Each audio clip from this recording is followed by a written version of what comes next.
Rupee has cross 90 this week. मतलब अब आपको $1 के बदले 90 रुपये पे करने पड़ेंगे।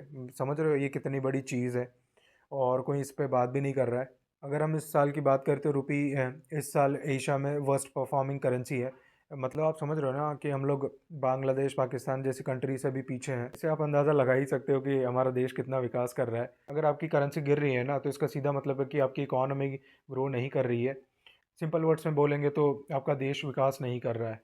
और रुपये अगर गिर रहा है तो इसके जिम्मेदार कौन होंगे? ऑब्वियसली हमारी सरकार, because government is the custodian of our currency. तो politics aside, government is responsible for falling rupee. सरकार चाहे किसी भी पार्टी की हो, रिस्पॉन्सिबिलिटी तो लेनी पड़ेगी। और रुपी के बारे में जब हमारे पॉलिटिकल लीडर से सवाल किया जाता है तो उनका सीधा जवाब होता है कि भाई हम तो हमारी जेब में पैसा लेके घूमते हैं, हमको डॉलर से क्या लेना देना। और बोला जाता है कि रुपी वीक नहीं हो रहा है, डॉलर स्ट्रांग हो रहा है। हमारे पॉलिटिकल लीडर्स ये जो बचकानी बातें बोलते हैं ना, ये दर्शाता है कि हमारे पॉलिटिकल लीडर्स में हमारी जो अर्थव्यवस्था है उसको लेके क्या समझ है। रुपया गिरने का जो मेन कारण है वो फॉरेन इन्वेस्टर्स हैं। फॉरेन इन्वेस्टर्स को भरोसा ही नहीं है कि long term India as a economy grow कर सकती है, सो वो इंडिया में इन्वेस्ट ही नहीं कर रहे हैं। और दूसरा जो कारण है वो 50% टैरिफ है जो रिसेंटली यूएस ने इंडिया पे लगाया था। सो इसकी वजह से हुआ ये है कि हमारे जो एक्सपोर्ट्स हैं वो बहुत महंगे हो चुके हैं। सो इंडिया से हम लोग जो भी प्रोडक्ट एक्सपोर्ट कर रहे हैं वो लोग खरीद ही नहीं रहे हैं क्योंकि वो बहुत महंगे हैं। और आप लोगों के मन में सवाल आ रहा होगा कि इन सब से आम आदमी पे क्या फ़र्क पड़ेगा। तो मैं आपको बता दूं कि इंडिया एक इम्पोर्ट डिपेंडेंट कंट्री है।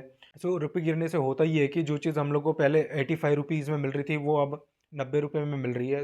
सो जो भी चीज़ हम लोग इम्पोर्ट कर रहे हैं उसकी कॉस्ट बढ़ चुकी है।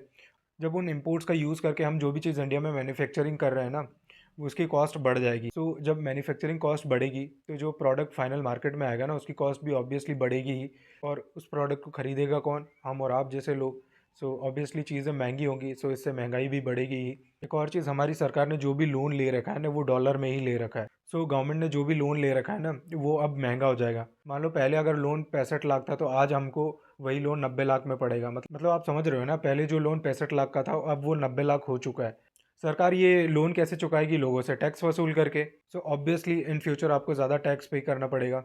सो falling rupee is a big thing and we need to ask question to the right people.